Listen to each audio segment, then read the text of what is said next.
আবু তোহা মোহাম্মদ আদনান সাহেবের স্ত্রী একদিন হঠাৎ তার প্রিয় সেলিব্রিটি স্বামীর কেরিয়ারের কথা, ইসলামের বদনাম হওয়ার কথা, যে যুব সমাজ তার বয়ান শুনে হারাম রিলেশনশিপ ছেড়ে হালাল সম্পর্কের স্বপ্ন দেখছিলেন, তাদের কথা চিন্তা না করে, তার নিজের কি হবে এসব চিন্তা না করে, অনেক ধৈর্য ও সাহস সঞ্চয় করে স্বামীর পরকীয়া প্রেমের বিশ্রী গল্প নিয়ে একটি দীর্ঘ পোস্ট করলেন। এটি আমরা প্রায় সকলেই জানি। সেই পোস্ট করবার 1-2 ঘন্টা পর পোস্টটি ডিলিটও হয়ে গেল। কেন করে ফেললেন? কমন সেন্স থাকলে বোঝা যায় ডিলিট করবার মানে কি ছিল। বুদ্ধিমান মানুষ মাত্রই বুঝে গেছে এই ঘটনা মিথ্যে না, জাস্ট এই নোংরা সত্যটাকে ধামাচাপা দিতে আদনান সাহেব ও তার স্ত্রীর সমঝোতা করবেন বা দ্বিপাক্ষিক চুক্তিতে একটা কৌশল অবলম্বন করবেন বা অনেক চাপ সৃষ্টি করে তাকে দিয়ে নতুন কোনো পোস্ট করাবেন, এগুলো আমরা ঠিকই বুঝেছিলাম। বুদ্ধিমান মানুষ মাত্রই বুঝে গেছিল। তারপরে নাটক এলো, মোবাইল নাকি চুরি হয়েছিল। বুঝতে পারছিলাম এটা একটা সাজানো গল্প ছাড়া কিচ্ছু না, কিন্তু মোবাইল চুরি নাটকের স্ক্রিপ্ট খুবই দুর্বল ছিল। সমালোচনা হয়েছে, চোর এত শিক্ষিত, কেমনে এত দীর্ঘ পোস্ট করলো, এছাড়া সে আদনান সাহেব সম্পর্কে এত ডিটেলস কিভাবে জানলো, ইত্যাদি। এই নাটকের স্ক্রিপ্ট খুবই দুর্বল ছিল বলে হয়তো আদনান সাহেব নিজেকেও ধিক্কার দিচ্ছিলেন কেন এত দুর্বল স্ক্রিপ্ট তিনি লিখেছিলেন। যাই হোক, পরবর্তী স্ক্রিপ্টে আমরা দেখতে পাই আবু তোহা আদনানের স্ত্রী আরেকটি পোস্ট করে ক্ষমা চাইলেন। তিনি দাবি করলেন এসব নাকি তৃতীয় পক্ষ থেকে শুনে যাচাই বাছাই না করেই পোস্ট দিয়ে ফেলেছেন তিনি, এর জন্য তিনি আন্তরিকভাবে ক্ষমা প্রার্থী। কিন্তু এই নাটকের স্ক্রিপ্টেও যথেষ্ট ফাঁক ফোকর ছিল, কারণ প্রথম পোস্টে তিনি বলেছিলেন তার সামনেই, তার বেডেই তার স্বামী প্রেমিকার সাথে কথা বলেন, গোপনীয়তার ধারই নাকি তিনি ধারেন না। অথচ এই পোস্টে দাবি করলেন তৃতীয় পক্ষ থেকে শুনে যাচাই বাছাইয়ের ত্রুটির কথা। রইলে মোবাইল চুরির প্রথম নাটক ব্যর্থ হওয়ার কথা। স্পষ্টতই বুদ্ধিমান মাত্রই বুঝে ফেলছিলেন কি হচ্ছে তাদের মাঝে। আবু তোহার স্ত্রী হয়তো ভাবছিলেন শত হলেও আমার স্বামী, আমার তার কাছেই থাকতে হবে, তার সম্মান কেরিয়ার নষ্ট করলে আমারই ক্ষতি। এছাড়া ডিভোর্স হলে একটা মেয়ে বাচ্চা সহ কোথায় যাবে, তার নিজের জীবনও শেষ। তাই বুদ্ধিমতীর মতোই তিনি কাজ করলেন। তিনি সব দোষ নিজের উপর চাপিয়ে স্বামীকে বাঁচালেন, ভেবেছিলেন এর বিনিময়ে স্বামীর ভালোবাসা তিনি হয়তো পাবেন, স্বামীটিও আর পরকীয়া জড়াবেন না, এখন যদি একটু সতর্ক হন প্রিয় স্বামীটি। কিন্তু তিনি সতর্ক হলেন না, সীমাহীন দাম্ভিকতায় আগের মতোই চালিয়ে গেলেন পরকীয়া। তারপর স্ত্রী সেই মুছে ফেলার প্রথম পোস্টটি আবার আপলোড করলেন, যেটিকে ঢাকতেই মোবাইল চুরি এবং স্ত্রী কর্তৃক ক্ষমা প্রার্থনার পোস্ট পরপর 2টি নাটক করা। এবং এই পোস্টের কমেন্ট বক্সে তিনি লিখেছেন, আমি মিথ্যে বলিনি, নিছক সন্দেহের বশে লেখার তো প্রশ্নই আসে না। উল্লেখিত পোস্ট ডিলিট করে নিজের কাঁধে সব দোষ নিয়ে অপমানিত হওয়ার পথ বেছে নিয়েছিলাম সংশোধনের আশায়। কিন্তু ভক্তদের অতিমাত্রায় তাকে নির্দোষ প্রমাণ করে যে আস্ফালন, তা তাকে পরিশুদ্ধ হতে দিচ্ছে না। হতে পারে আমার সত্য প্রকাশের ফলে আপনারা সচেতন হবেন এবং তিনি চূড়ান্ত রূপে সংশোধন হয়ে প্রকৃত অর্থেই কখনো দিনের বড় উপকারে আসবেন।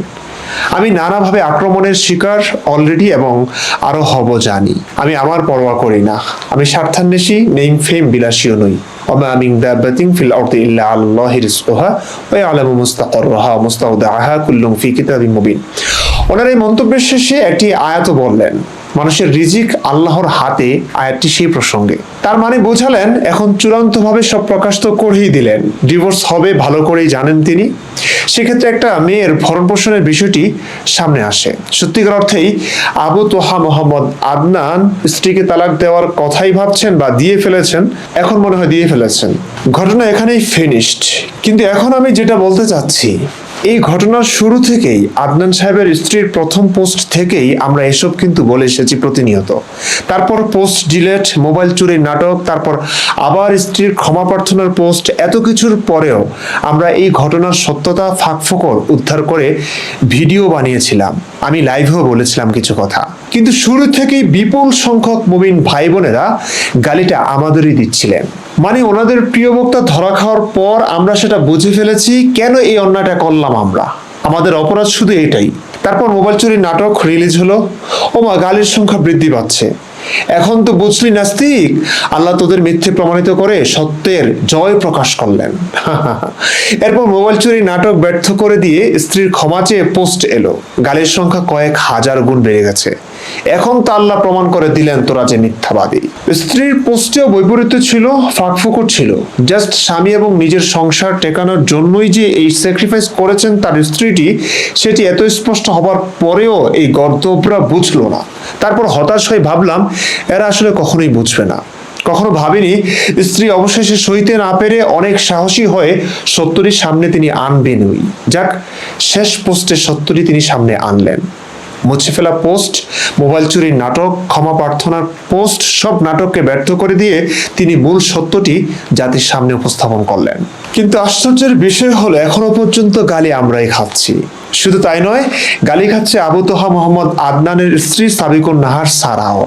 তার অপরাধ কেন সে তার স্বামীর কলঙ্কিত অধ্যায় সামনে এনে ইসলামী বক্তার ভাবমূর্তি নষ্ট করলো, ইসলামী বক্তাকে কলুষিত করলো, এটাই তার অন্যায়। এবং এখন আবু তোহা আদনানের পক্ষেই অধিকাংশ মানুষ কথা বলছেন। মানুষ বলছে সবাই যদি আবু তোহা আদনান হুজুরের বিপক্ষে যায়, আমি একাই ওনার পক্ষে থাকবো।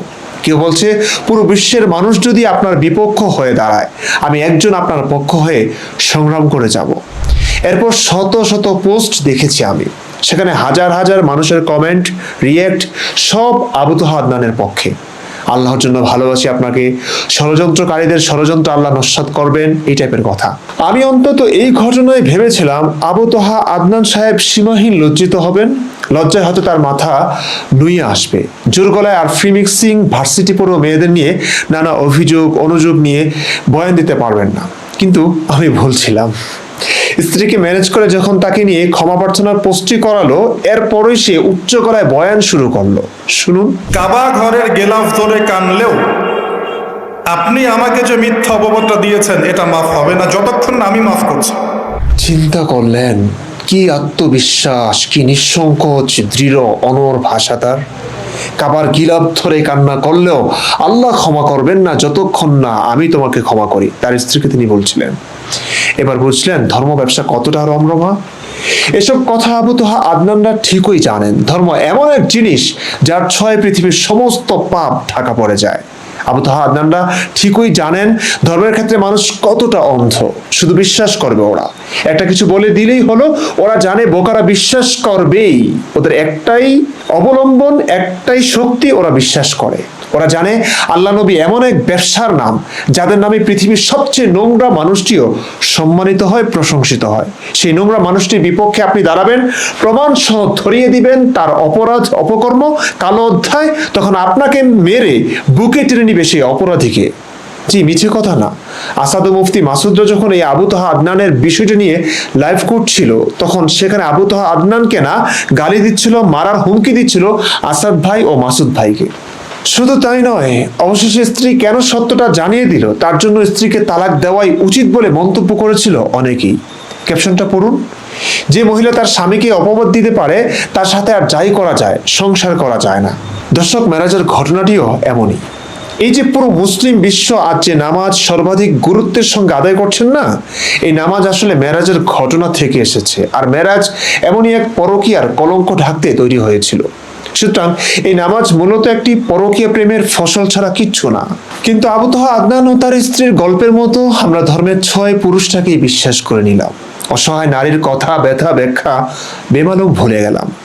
নারী বঞ্চিত এই ধর্মের জন্য, ধর্মের স্বার্থেই। ধর্ম ব্যবসায়ীদের কলঙ্ক ঢাকা পড়ে যায় নারীকে বোরকা ও উচ্চ শিক্ষাহীনতার অন্ধকারে পড়লে। তাই ধর্মের বস্তায় নারী সবসময় বস্তাবন্দি থাকুক, উচ্চ শিক্ষিত না হয়ে খুব বেশি মানুষ সমাজের সাথে না মিশুক, এটাই চায় ধর্ম ব্যবসায়ীরা। তাই তো বলি, হে নারী, তুমি শিক্ষিত হও, সুপ্রতিষ্ঠিত হও, স্বনির্ভর হও। আর যে বা যারা তোমাকে স্বনির্ভর হতে বাধা দেবে, বুঝে নিবে সে বা তারা তোমাকে বঞ্চিত ও অসহায় করে ভোগ ও শাসন করতে চাচ্ছে।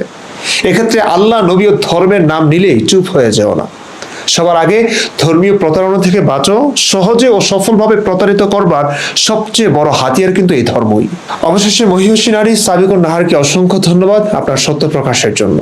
জানি বোন, স্বামীর রোজগার আপনি খেতে পারবেন না, প্রচুর হামকি ধামকি আসবে। আপনি নির্দোষ, তবু ধর্মানুভূতির নির্লজ্জ কালো আঙ্গুলটা আপনার দিকে তুলবে মানুষ। একটু শক্ত হন, স্বনির্ভর হন। আমরা এটাই চাই, প্রতিটি মেয়ে যেন নিজে নিজে বাঁচতে শেখে। স্বামী নামক আশ্রয়টা প্রশ্রয় না দিলে যেন আশ্রয়হীন, প্রশ্রয়হীন, স্বামীবিহীন একাই সুন্দরভাবে বাঁচতে পারে একজন নারী। আপনি শিক্ষিত, উন্নত মানসিকতা সম্পন্ন।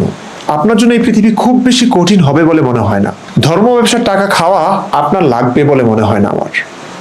ভালো থাকুন, সুস্থ থাকুন, আপনার সুস্বাস্থ্য কামনা করছি।